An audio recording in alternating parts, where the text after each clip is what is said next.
Good morning. This is a presentation done for Tec de Monterrey for the National Biomimicry course. And I'm gonna present it in English because during the night I will present it in Spanish. So I would like to have the same kind of presentation, but in English. To put myself into a context as an artist, so I will think that this is a presentation to my dear friend Robert Suarez. And it's actually an intended message to him to update him into what Seven Vortex is and what does he think and how could we move forward in collaboration.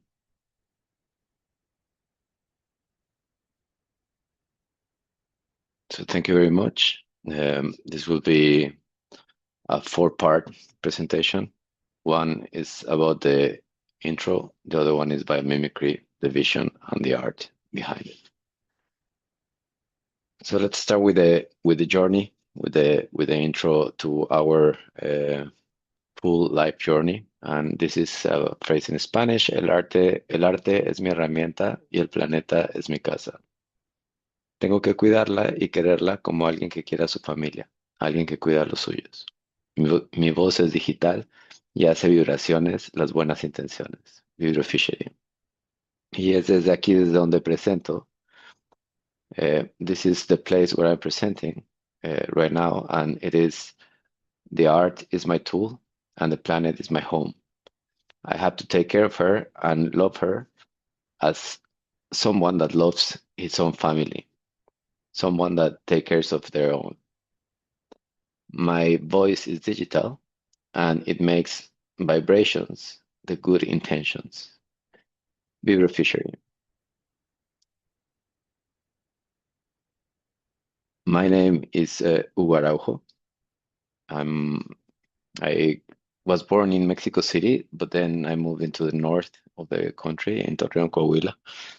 And from 1986 to 92, I spent my life in different places in Mexico City.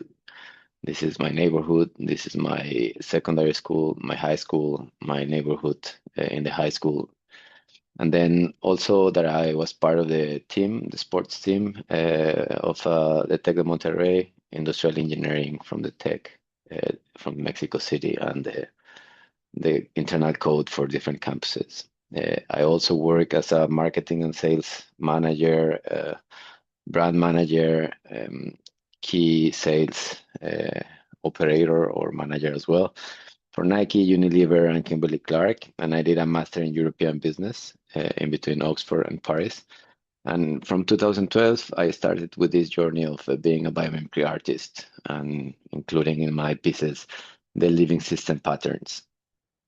So to do that, let's say my technique is biomimicry, and to do that, I'm a biomimicry professional, a certified biomimicry professional, and we call ourselves BPros. So I see my art mainly as a digital bioart, and digital in the way that we didn't know it before, and it's a new realm, it's a new canvas where we can create different stuff, and I'm kind of infusing life to this digital canvas through the bioart. So art inspired by nature, and my inspiration while doing biomimicry was really on the bioluminescence and a specific bacteria that is called Vibrofishery, and this bacteria is the bioluminescence bacteria. So this is a character that I chose as an artist, thinking that we can maybe all be bacteria and bring this light together. So as I said, this is a presentation for Tec de Monterrey, the Clase Nacional de Biomimética, so the national class of biomimicry or biomimetics, as they call it as well. But they go with the life principles and with the Biomimicry Institute learning content and also the B3.8 in a way. So this is also just to remember that with one of my dear friends from my cohort in biomimicry, another biomimicry professional, we've met in AI for Good in 2019. So now that we heard a lot about um, artificial intelligence, we are also part of this emerging movement, and we've been there a long time ago. My project in biomimicry was about neural networks. So AI was still on the classroom at the moment. And because I come from the Tech of Monterrey, I decided to share one of the pictures with my friends of that time, people from tech, exatecs, all of them, and very successful and very good friends, right? I can still have contact with most of them, and I'm also always surprised in a good manner on the kind of journey that they all have chosen to follow. So, like, very proud to be their friends, and just to say that this journey starts as anyone's journey in the school, and then in 2011 I started with this idea of biomimicry, and we went to live to a national park into the wild, and we spent a long time there. We grew up our babies there. So in the picture there are three babies. One is in the belly, still in the belly. And we decided to add value to the different species locally, and to start gathering knowledge around nature, so we can actually better understand how to empower these local perspectives and how to bring all these species into the table, and how to include them into this digital canvas. And since we came from business, then we also understood that change happens in gradients. And these gradients are very helpful as a framework to progress in between one color and the other one. And this is the business part. But we put it just together from different theories, of course, and we're not the only one. We're just making it practical for us. But nothing of the content is just completely original, that's for sure.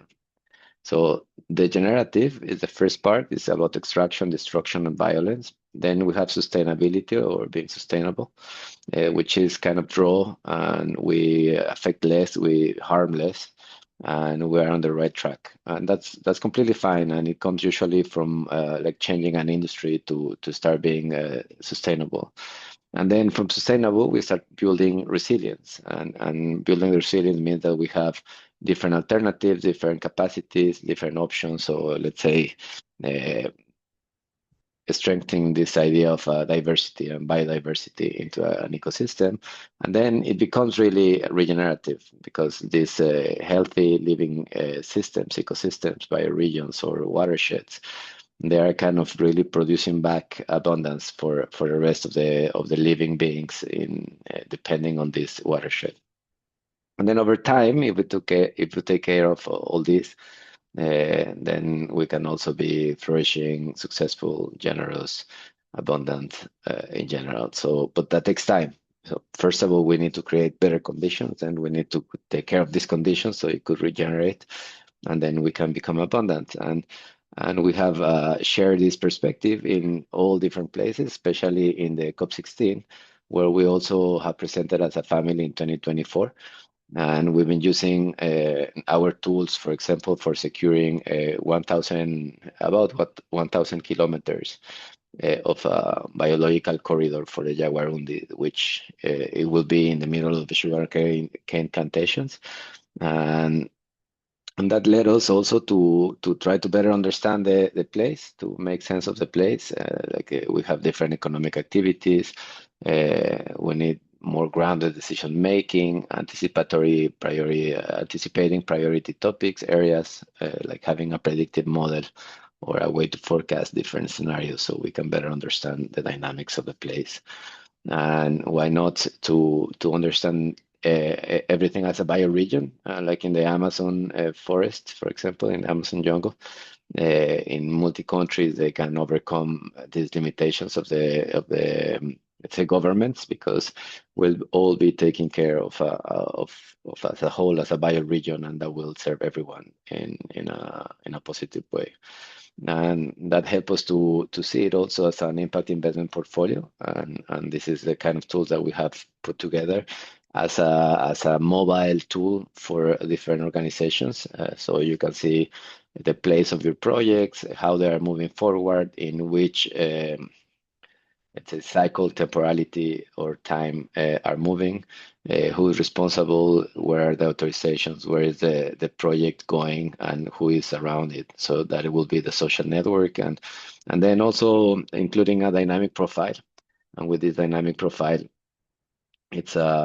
it's really about understanding better ways to collaborate in between all this information. So it works pretty well. And not to forget that in 2019 we're part of this AI for Good, and we were also trying to accelerate progress towards the SDGs, and so that led me also to bring this piece today. And it's how we can better understand this, for example, this complexity of sustainable development goals. And we have developed something that it works as a radial time. And it is from the center out as the three rings, we call them. So those are the impact rings, and they have a time scale. So every ring is a time scale, and then you have these other lines that we will be using it for different things afterwards, and the color gradient that you have seen, and helping different organizations around the world has also led us now to put our lead and leveraging on the idea of having a water dash. So a water dashboard that could be a way to better understand the watersheds with different information from different places, such as sensors, people, drones, satellites, or databases. And this water dash, of course, could be a part of this the same suite, so it could be accessible from all different places, just with a portable connection, and it will help us to better organize the value, the governance, and the knowledge around water, which is kind of the next frontier that we're going to reach in the next decade, to better understand how the water flows work and how important this is as a live stream in reality, instead of polluting it or putting some cement in the top of the water sheds, or putting a lot of trash. So we're gonna do it better, and we're gonna have better governance around it, better coordination, better way to follow progress, and better knowledge as well of this all these watersheds. And this might be yours in an island, or yours in a community, or in a national park, or in a bioregion. So how to integrate this indigenous knowledge, for example, and sensor data on the seven vortex water dashboard. This is kind of a way of ecological sensing, harmonizing ancestral wisdom and biometrics, humanizing the data ecosystem, and defining the biocultural digital twin. So this angle presents a fresh perspective on environmental monitoring. And so this is where we are right now. And now I'm going to explain a little bit on the biomimicry part. So I call it biomimicry masterpiece because it started in this national park as a way to gather the information. We put it into a blog as I show it. But now we needed to include the biomimicry. Since I was part of the second generations of biomimicry professionals, then I was really shaping the wind in the way that we needed to apply life principles to something that is designed through the life principles. So I decided to go with this idea of advancing neural networks into collective intelligence, and learning about how to do this software or ecosystem, or let's say canvas, digital canvas, to really advance our collective intelligence. And for a starting point, I thought about life, and my learnings about life is that it's about interdependencies, exchanges, relationships, interactions, and this is pretty important because without this movement, there is no life. Life doesn't happen in a static way, and just one there and the other one on the other side. So right now, with this population density, we need to keep moving. So we have different ecological niches over time, and over different cycles even. So trying to understand this, I studied neural networks and mycelium and ecosystems, and really the main conclusion is everything is connected. So how could we actually represent this kind of a visual narrative, but having a visual narrative that is conducive to life as biomimicry by using all these life principles. This is how it's conducive to life. So we thought that maybe we should use this idea of clarity for positive industries as we see them, this idea of biomimicry, resilience, restoration, innovation, sustainability, regeneration. They're all trying to do better, right? So we need to join forces as a way to drive the system, the market, into a better decision-making place. So we started with this deep pattern that is about knowledge ecosystems, and it's about the biological relationships, so the ecological interactions. And what I learned first is that there are three parts, like positive, zero, and negative or minus. So by having these combinations in between six different types of relationships that biology established, there are nine different kinds of exchanges. So by having this, we can stabilize the network, and this is how nature does it in all these other examples of neural network, mycelium, and ecosystem. So different conversation is what is the information that is there, but this is about to be solved. But we need a starting point that actually it's let's say a universal communication molecule and a digital canvas for everyone. And since I come also from social innovation, then I was more into causes for humanity, like organization, coordination, and dialogue, so we can create collective actions, and also to help this kind of social innovation fights in the way that they're trying to bridge the gap in between some differences that are very social, and then climate adaptation and other tools around territory and methodologies, also monitoring, report, and verification. But especially with these knowledge ecosystems is really about connecting the local knowledge with the global knowledge, which is also scientific. But in local knowledge, we give a better opportunity to women, Afro ascendants, and yeah, campesinos is different than farmers, but it could be like a translation, and indigenous people and nature itself. So how to build this energetic tissue, which is actually the one that will hold a narrative conducive to life, and how we're going to bring all this knowledge should be fully connected in the same way, so we can connect the knowledge around nature altogether. And we can also see the market as an ecosystem. So what about an ecosystemic ledger, where we see also the impact of organizations and not just the for-profit or P&L, but really all the energy exchanges that they're bringing into the stakeholders and the ecosystem as a whole. So a holistic perspective on this. And so far, we have done it in a way that it is available to everyone. And we have this part of in 7vortex.com, we have the part of Explore, and Explore are the public creations from our global community. And there is a feed, a continuous feed that it is just the first one here is the last one modified, and there is no other algorithm in between. And we can see who has been working lately there, and mainly works for co-create solutions with diverse stakeholders. It restores agency to those closest to the issues. It focuses on systemic impact over short-term fixes, and it develops shared narratives to unify action. So this is something that we wanted to see definitely in the planet Earth. So we have also done some work in metabolic.earth to connect all these movements. So to do a real big movement, to understand that there is hope, that collectively we are already everywhere, or almost everywhere. So it's really about seeing the planet as a water-based living being. And living in the way of metabolic, right? So it has its own metabolism. So we need to understand the metabolism, the way it works. And then from here, we need to stabilize it in a way that is healthy for everyone. So it's really our goal to regenerate the earth and we are part of the vegan movement happening around the world.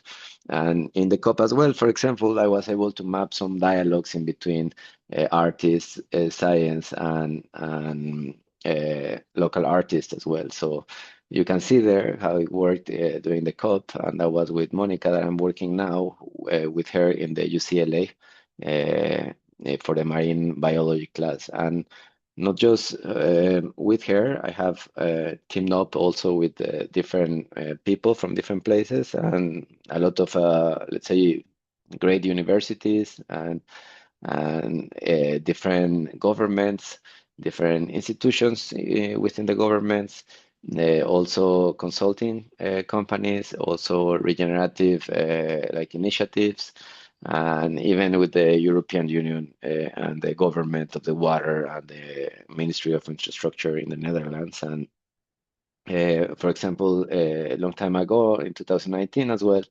we helped Kate Raworth also to bring her narrative in a connected way and to make it look beautiful. And we've been lucky enough to receive Janine's comments. Janine is the author of Biomimicry, so let's say the mother of Biomimicry. It's thanking me for the work. Thank you for your important work, Hugo, connecting more of the network to itself. That's how nature grows, develops, and amplifies. That's for painting these intricate portraits and helping us to see ourselves. So this is a comment that came from this piece, which is biomimicry professional connecting all together in a way. So let's say this is the art that I do through this digital canvas that I have created. This is one of my pieces, digital pieces that I offer to the biomimicry community. So now we're gonna go more into what is the future vision, right? You have understood that we have participated in different stuff. We have created this digital bio art piece, this platform to map ecosystems. But where do we want to see it? And now with the AI, it's very interesting because let's say that you can imagine different things, but it will just project what you are, what you really are. So I just put in one of these, I think it was YouTube inspiration part, just the kelp forest, like by using Seven Vortex, and I think I got very special images that I wanted to create as a vision, and I think it makes the work very well. So Seven Vortex more about collective intelligence, but really into this idea of bringing a full rainbow of like positive energy helped by crystals, right? And more to see it as a coherence layer where the collective tissue is there and we need to weave around knowledge.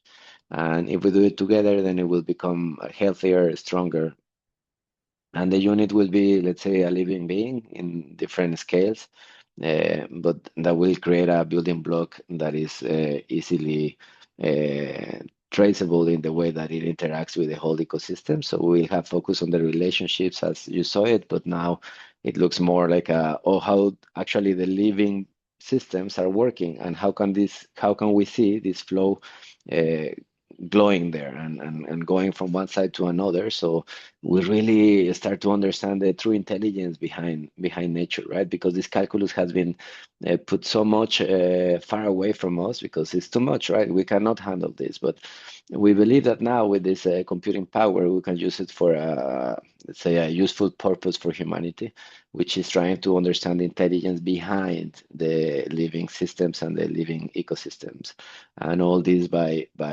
using seven vortex technology as a way to see and to design systems, and having just different perspectives.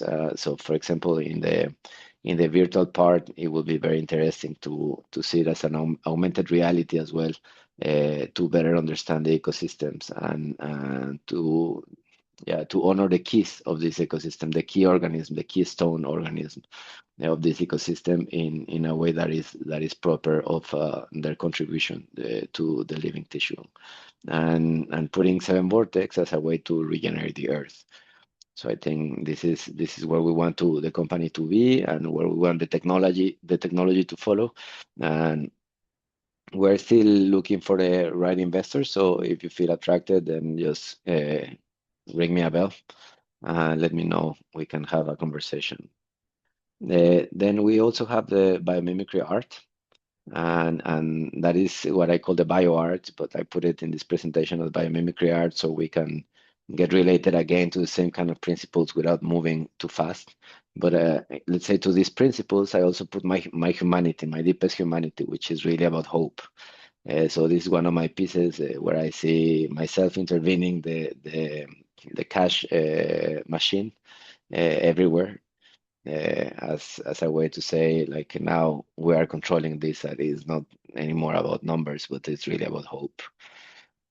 And so for doing this, I'm very much attached with this image of like a beaver fishery, but based on ancestral wisdom. So sometimes we are just a conduct of energy to channel something else. Is not that's for me what is like art about channeling and about feeling comfortable with what I'm saying, what I'm expressing, and having the right roots, right? So being connected with the planet. And Beaver Fishery, I'm describing it as an artist and creator of possible futures. So Beaver Fishery weaves connections between nature, business, and science through design. Inspired by living systems, his work is born from a simple yet profound question. How do we find harmony between humanity and nature?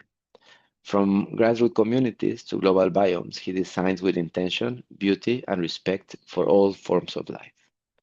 So this is our proposal, our as a family, and I will move into more my personal space. These are more about my creations, but I've been also doing it in together with my family. So, for example, there is one mural that we did together, like, and most of the experiences, the trips, and so. But there are also materials that I did it in different conferences, so they are directed to a specific person. So these are all the different kind of pieces, exploring all my art. If you're interested, you can go to beaverfishery.com and then you will see this portfolio available for everyone. And beaver fishery, as I say, is the bioluminescence bacteria. So this art activism, as I see it, it's really about awakening the light within us. So believing in our own humanity should bring us to a safe place where we can actually start lighting out, right? Like from the inside out. And we also say that this is what regeneration is about. And right now, it's just the perfect metaphor for us to bring this light to this world that is in need, and to not to spend energy into the negative narratives, but actually to infusing into a better and more prosperous future. So nature solved this kind of decision-making process a long time ago, and this is why I also like beaver fishery, because it is part of a quorum as a decision making process that is called quorum sensing, and it is specifically for this and other bacteria, but specifically for bacteria so far. So the bacteria releases signaling molecules continuously, and when density crosses a threshold, accumulated signal triggers coordinated collective behavior automatically without central command. So if let's say we are all bacteria, we can also think in nature as a fractal design way of creating life. Then it might become a moment where our population density could be just in the right number state, or when we can create critical connections. So for me, that's how it feels with the internet, for example. But we really need a signal for humanity. So this is what we're trying also to bring as a way to inspire a prosperous humanity that is powered by imagination. And this is by Beaver Fishery. And it is it's not an answer, but it is a proposal for this idea of AI taking care of humanity. So yes, of course, it could be a tool. It could be something that it will help us a lot. But we need to focus in being prosperous humanity and keep our imagination alive. So it is not, let's say, standardized by an algorithm in the long term as a species. So I thought about this legacy art. And the description would be the intentional act of shaping today so that all life, human and beyond, inherits a world worth living in. And then what is a world living in, right? And a world living in, it means healthy ecosystems, revitalizing water, organic food, mutual respect, interspecies coevolution, for example. So this is what I did when I was with these dolphins that you see behind. And and I believe that it is very simple. If we all focus in our own place and this is convenient to everyone, then we can really move forward in this metabolic earth. So I thought that it was important to this idea of legacy art to have legacy patterns and how to design or how to do this kind of art and based in which principles, kind of a manifesto. So the first one is about intention. Intention. Every decision carries a future. Design with full awareness of what you are setting in motion. Two, memory. Honor what came before. The past is not behind you. It is the ground beneath your feet. Kinship. Design for all life, not just human life. Every species is a stakeholder. Humility. The best design disappears into nature. Let the living world lead. Regeneration. Leave every system more alive than you found it. Extraction is not an option. Beauty. If it's not beautiful, it is not finished. Beauty is not a decoration, it is a signal of health. Coevolution. Design that does not adapt with life will not survive it. Grow alongside, not above. Continuity. Think in generations, not quarters. The horizon is not 5 years, it is 500. Reciprocity. Take only what is offered. Give back more than you received. Love. The most radical design principle of all. Build only what you would leave those you love most. So Seven Vortex is moving into legacy art with beaver fishery, and I would like to thank you for all these moments and attention. And these are ways to contact me and to look for my work. So thank you very much, and looking forward to see you in the next time.